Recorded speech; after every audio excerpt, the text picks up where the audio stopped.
The mother of Dorren Lawrence has told the BBC that she wants the government to reopen the formal inquiry into her son's murder. She says there are concerns that the initial investigation 19 years ago was hampered by police corruption. Her call follows allegations made in court last year that a detective on the case had links to the father of one of Stephen's killers. Our Home Affairs correspondent Tom Simons has more details. It took 18 years to find the men who killed Dorren Lawrence near a London bus stop, or at least two of them, Gary Dobson and David Norris, jailed in January. Back then, the police were watching them, but didn't make arrests for 2 weeks. Time for enough evidence to be destroyed that 3 other attackers have escaped prosecution. So why?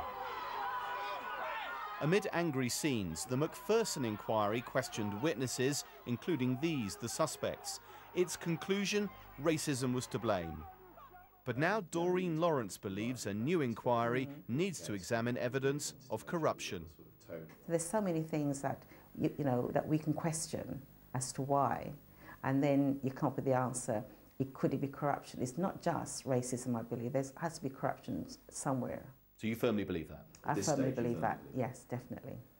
The allegations centre on John Davidson, a former detective who worked on the Lawrence murder squad.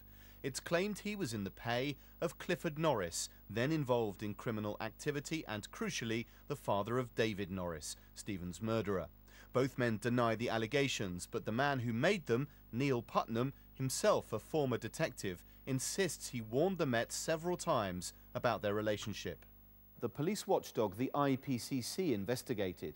It concluded there was no evidence a corrupt relationship affected the original investigation. But last year, Neil Putnam repeated those claims again, in court under oath. Describing a discussion about the suspects with Davidson, he said, "I felt it was obvious that the boys were guilty, so obvious something's wrong." And then John suddenly came out with the fact that he'd been dealing with, his exact words were, Old Man Norris. Dr. Richard Stone was an advisor to the Macpherson inquiry.